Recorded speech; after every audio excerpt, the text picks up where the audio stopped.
జనవరి 26 యొక్క విశేషత మనం చూసుకుంటే ఈ రోజున భారతదేశ వ్యాప్తంగా కూడా రిపబ్లిక్ డేని గణతంత్ర దినోత్సవం జరుపుకుంటూ ఉన్నాం. సో ఈ రోజున జరుపుకునేటువంటి గణతంత్ర దినోత్సవం 77 రిపబ్లిక్ డేగా మనం సెలబ్రేట్ చేస్తూ ఉన్నాం.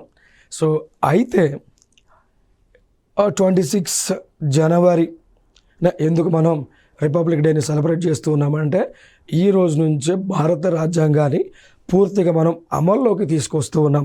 అందుకోసమే ఈ రోజు నుంచే అంటే 26 జనవరి 1950లో ఇండియన్ కాన్స్టిట్యూషన్ అమల్లోకి వచ్చింది. ఆ రోజు నుంచే రిపబ్లిక్ ఆఫ్ ఇండియాగా భారతదేశాన్ని మనం పిలవటం మొదలుపెట్టడం జరిగింది.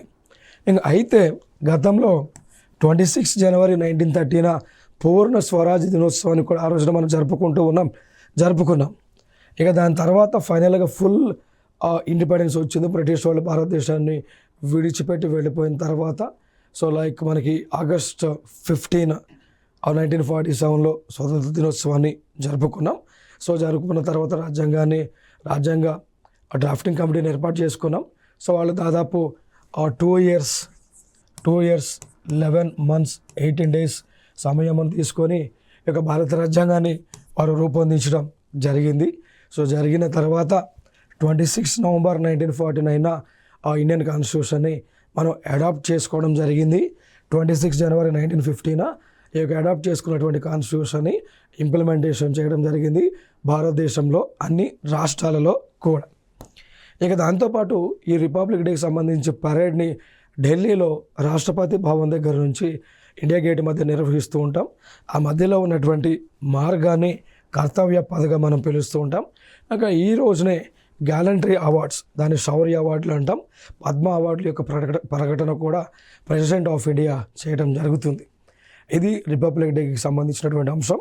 ఇక దాంతోపాటు ప్రతి సంవత్సరము కూడా కొన్ని దేశాలకు చెందినటువంటి అధినేతలను ఈ రిపబ్లిక్ డేకి మనం చీఫ్ గెస్ట్లుగాను పిలుస్తూ ఉంటాం. అట్లా మరి ఈ సంవత్సరం ఈ 77వ రిపబ్లిక్ డేకి యూరోపియన్ యూనియన్కి చెందినటువంటి యూరోపియన్ యూనియన్ కమిషన్కు ప్రెసిడెంట్ అయిన ఉర్సులా వాన్ డెర్ లెయన్ మనం అతిథిగా పిలిచాము.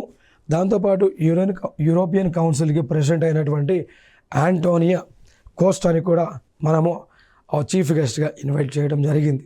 సో ఈ ఆస్పెక్ట్లో మనం తెలుసుకోవాల్సిన అంశాలు 77వ రిపబ్లిక్ డే సెలబ్రేషన్స్కు ఎవరిని మనం చీఫ్ గెస్ట్లుగా పిలిచాము అనేటువంటిది తెలుసుకోవాలి.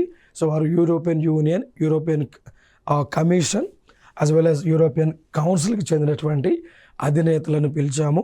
వారే Ursula von der Leyen and Antonio Costa వీరిని పిలిచాం.